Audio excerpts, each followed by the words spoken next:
Ssaabasumba omulondo w'essaza ly'eggulu Rafael Okolachi enteekateeka y'okusimba emiti mu buli kigo abalamazi okuva Nebbi we bagenda okuwummulira n'okusula gitongoleza ku kigo ky'Ekigumba mu kulambula ku mbeera y'abalamazi abasoba mu 5 abava Nebbi baawummuliddeko mu lugendo lwabwe olw'okulamaga olubatuuse Namugongo. Okolachi agambye nti olw'embeera y'obudde ekyukakyuka buli kadde basaze okukuuma obutonde nga bayita mu kusimba emiti 22 mu buli kigo abalamazi gye bagenda okuwummulira era okusinza ku nteekateeka basuubira okuwummulira mu bifo 14.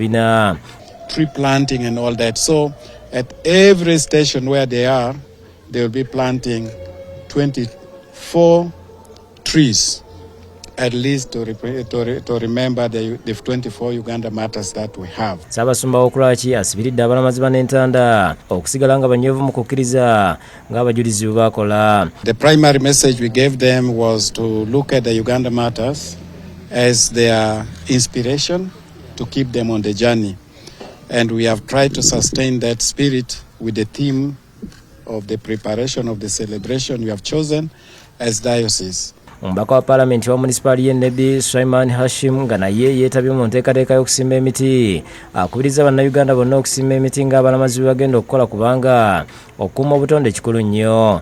And I'm happy today we are also planting trees because there is one activity that is also very important in this matters celebration coming, planting of trees. You know, we have a lot of problems on climate change. Abalamazi bano abasoba mu 5 okuva e Nebbi ku ekereziya y'ekigo ky'Ekigumba batuusewo kawungeezi k'eggulo nga bavudde bweyale era mu kiseera kino baakatambula kilomita ezisoba mu 110 okuva e Nebbi. Bano ekiro ekikeseza olwaleero bakimazeeko bakuba ettendo okwebaza Katonda abasobozesezza okutambula ne bagabula n'ekyeggulo.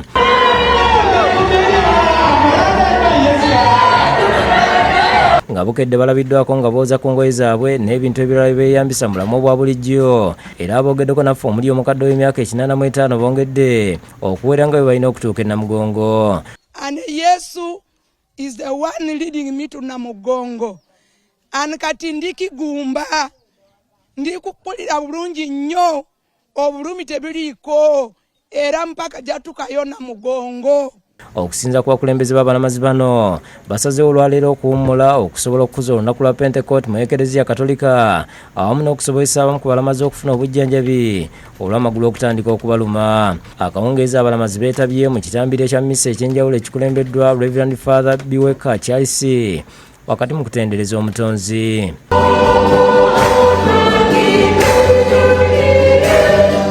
Bano ate nga bamaze okuba nga bavaawo waliwo ekibinja ekirala ekyabannaffe okuva Elira.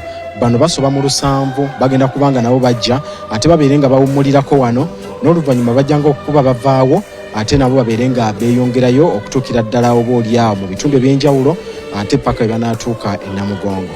Tujja kwongera okubatuusaako embeera nga bwetambula ey'abalamazi bano okutuukira ddala ku kigwa ky'abajulizi e Namugongo.